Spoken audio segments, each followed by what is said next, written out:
नमस्कार, मी मनीष राम कुलकर्णी MRK ऑफिशियल्सच्या दी पद्मांशा सागा या सिरीजमध्ये आपलं पुन्हा एकदा स्वागत करतो. आपण निघालोय प्रवासावर. पद्मांशा टेक्नॉलॉजीचा आजपर्यंतचा प्रवास आणि हा प्रवास दिवसेंदिवस रंजक होत चाललाय. तर या प्रवासात आपण असेच पुढे जाऊया. तर आज आपल्यासोबत आहेत मिस्टर पद्मनाभ कुलकर्णी, जे डायरेक्टर बिझनेस डेव्हलपमेंट पद्मांशा. नमस्कार. नमस्कार. आता महत्त्वाची गोष्ट याच्यामध्ये अशी आहे की जेव्हा हे प्रॉडक्ट्स तुम्ही असं जसं म्हटलं की तुम्ही अमुक ठिकाणी अमुक वेळा हे करता, सो ही खरंच एक फार मोठी गोष्ट आहे की आज काय होतं की आमचं प्रॉडक्ट असं आहे, म्हणजे तेच प्रॉडक्ट तुम्ही रशियामध्ये वापरा, तेच तुम्ही म्हणजे रशियासारख्या थंड देशात वापरा, तेच तुम्ही वाळवंटात वापरा, आखातातलं तसं नाही होऊ शकत. सो हा पण एक तुमचा फार मोठा मुद्दा आहे.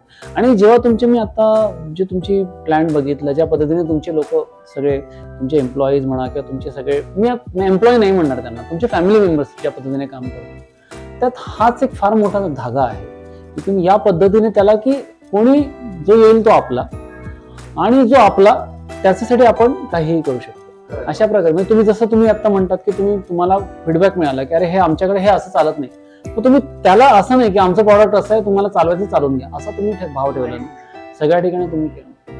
सो आता हा जो तुमचा जो व्याप वाढला, आय थिंक एक 10 ते 12 देश म्हणजे परदेशातले तुमचे महत्वाचे मोठे मोठे देश तुमचे क्लायंट्स आहेत. सो 14 देश झाले. मग मला आता असं विचारायचं आहे की आता तुमचा हा डोंबिवली प्लॅन्ट होता, त्यानंतर तुमचा दुबईला प्लॅन्ट तुम्ही एस्टॅब्लिश केला. डोंबिवलीतला प्लॅन्ट होता, तिथे मार्केटिंग सिस्टीम होती, तिथे सगळं तुमचं सेट होतं, तिथूनही तुम्ही एक्सपोर्ट करू शकत होता.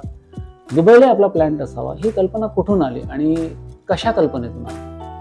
दुबई प्लॅन हा तसा टप्प्याटप्प्याने सुरू झाला. अच्छा.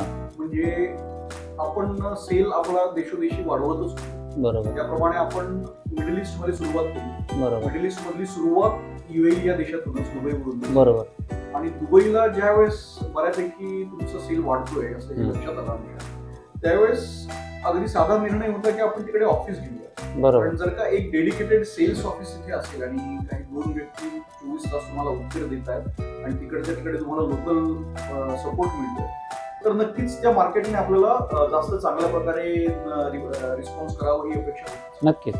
त्यामुळे त्या दृष्टीने तो प्रयत्न झाला की आपण तिकडे दुबईला ऑफिस सुरू झालं. त्याच्यातून OEMs क्लायंट आणि हे अत्यंत चांगल्या सुरुवातीचा जो रिस्पॉन्स होता खूप चांगल्या प्रकारे मिळाला. दुबईतले काही अत्यंत मोठे प्रोजेक्ट्स आपण त्या पिरियडमध्ये केले. बरोबर. One of the most prestigious projects म्हणता येतील असे डाऊनटाऊन दुबईमध्ये काही प्रोजेक्ट्स आहेत ते आपल्याकडे. त्या अनुभवानंतर मग लक्षात आलं की काही गोष्टी अशा आहेत की ज्या आपल्याकडे म्हणजे ग्लोबल मार्केटमधून ज्या गोष्टी घ्याव्या लागतात, ज्यांचं प्रोडक्शन इंडियामध्ये होत नाही, अशा गोष्टी जेव्हा तुम्ही इंडियाला इम्पोर्ट करता आणि इथून परत दुबईला पाठवता तर डबल इम्पोर्ट ड्युटी लागते. इंडियन इम्पोर्ट ड्युटी बऱ्यापैकी हाय, त्याच्यामुळे तुम्ही फायनल तुमची सेलिंग कॉस्ट बऱ्यापैकी वाढते आणि मग तुम्ही मार्केटमध्ये थोडेसे इश्यूज निर्माण होतात. मग ह्यावरती सरळ साधा उपाय म्हणजे तिथलं लोकल प्रोडक्शन सुरू करा आणि हा जो डबल टॅक्सेशनचा त्याच्यामधून वाचतो. बरोबर. आणि डबल टॅक्सेशन वाचल्यामुळे सरळ एक 10% किमतीमध्ये फरक पडतो. आता हे तुमचा हा थॉट खूप चांगला आहे, पण तरी माझ्यासारख्या माणसासाठी आज काय होतं की एक सामान्य कोणी महाराष्ट्रीयन माणूस आहे की एकतर परदेशात नोकरी करणं ही फार मोठी गोष्ट असते, पण परदेशात जाऊन तिथल्या लोकांना घेऊन तिथल्या सगळ्या गोष्टी फॉलो करून तिथे एक प्लॅन्ट उभारणं ही फार मोठी गोष्ट आहे, जे आज पद्मांशाने करून दाखवलं म्हणजे एक प्रकारे. सो मला म्हणजे एक लक्षात आलं की तुम्ही तिथे सेल्स सुरू केला. मग सेल जसा वाढला सो तुम्हाला लक्षात आलं की ह्या टॅक्सेशनमध्ये आपले बरेच पैसे वगैरे जात आहेत किंवा जास्त तुमचं ओव्हरहेड्स वाढत आहेत. मग तिथेच आपण जर प्रोडक्शन केलं तर त्याचा खूपच फायदा झाला. आणि त्याच्यातून दुसरी एक फार मोठी गोष्ट ही होती की लोकल लोकांना सगळ्यांनाच आपल्यालाही जेव्हा आपण म्हणतो की ही गोष्ट भारतात झालेली आपल्याला त्याच्याविषयी थोडं जास्त अट्रॅक्शन. बरोबर. तीच गोष्ट तिथली सुद्धा आहे. तिकडच्या पण लोकांना पूर्ण GCC गल्फ ओशन रिजन जो आहे त्या सगळ्याच लोकांना अरे आपल्याकडे बनलेली गोष्ट बरोबर आहे. ती पण एवढी टेक्नॉलॉजिकली ऍडव्हान्स गोष्ट ही आपल्याकडे लोकली बनते, त्यांनाही चांगलं वाटतं. बरोबर आहे. त्यांच्याशी पण आपले रिलेशन चांगले होतात. बरोबर. आज आपल्या दुबई प्लांट मध्ये जवळजवळ सगळे मिळून 11 एम्प्लॉईज आहेत. अरे वा. त्याच्यामध्ये देशी विदेशीचे एम्प्लॉईज आहेत, म्हणजे फक्त अच्छा. भारतीयच आहे असे नाही. असं नाही. त्याच्याबरोबर बांगलादेशी आहेत, फिलिपिनो आहेत, ओके. अगदी एक पाकिस्तानी सुद्धा आहे, जो अरे वा. अत्यंत चांगल्या प्रकारे आपल्याकडे ड्रायव्हर म्हणून प्रश्न. तिकडे आपल्या ठिकाणी कामाला आहे.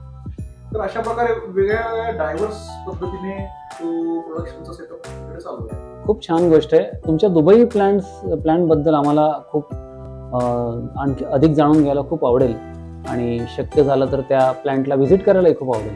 अत्यंत आनंदाची गोष्ट आहे. जेवढं त्याचं जास्त एक्सपोजर होईल, माझी खूप मला ते आनंदच होईल की ती गोष्ट शेअर करायला. आपल्यामधून अजून MRK ऑफिशियलच्या थ्रू जास्तीत जास्त लोकांपर्यंत ही गोष्ट पोहोचावी आणि त्यांनी पण यातून पॉझिटिव्ह एनर्जी घेऊन, उत्साह घेऊन चांगल्या प्रकारे काम करून जगपदाक्रांत करण्यासाठी त्यांनी सुद्धा त्यांची झेप घ्यावी, हीच सगळ्यांना माझ्याकडून शुभेच्छा.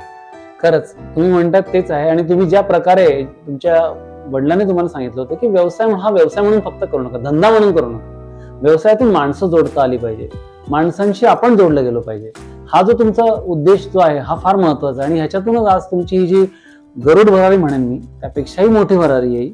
कारण आज तुम्ही ज्या प्रकारे सगळ्या एक ग्लोबल जे तुम्ही ग्लोबलायझेशन जे केलंय तुम्ही या तुमच्या बिझनेसचं, ते खरंच खूप चांगलं आहे. आणि नक्कीच जसं मी आता म्हटलं त्याप्रमाणे की पद्मशाच्या दुबई प्लॅनबद्दलही आपल्याला जास्तीत जास्त जाणून घ्यायला आवडेल. आपण जास्तीत जास्त जाणून घेण्याचा प्रयत्न करू आणि येत्या काही भागांमध्ये दुबईच्या त्या प्लॅन्टला प्रत्यक्ष भेटही देऊ. पद्मशाचा हा प्रवास आता खूप इंटरेस्टिंग वळणावर आला आहे, कारण तो आता डोंबिवलीसारख्या ठिकाणाहून सुरू होऊन तो आता देश विदेशात पोहोचलेला आहे. तो आपण या प्रवासाचा सगळीकडे जाऊन मागोवा घेणार आहोत. सो आता इथे विश्रांती घेऊया आणि पुन्हा भेटूया दी पद्माशा सागाच्या पुढच्या भागात. नमस्कार. पद्माशा टेक्नॉलॉजीचा दी पद्माशा सागा हा प्रवास आपल्याला कसा वाटलाय किंवा कसा वाटतोय हे आम्हाला जरूर कळवा. आमचा ईमेल ID आहे monsoonCreators@gmail.com, जो इथे दिलेला आहे. तोपर्यंत आमच्या MRK ऑफिशियल्स या चॅनलला लाईक करत राहा, सबस्क्राईब करत राहा. आपल्या अधिकाधिक पाठिंब्याची आम्हाला अतिशय आवश्यकता आहे. धन्यवाद.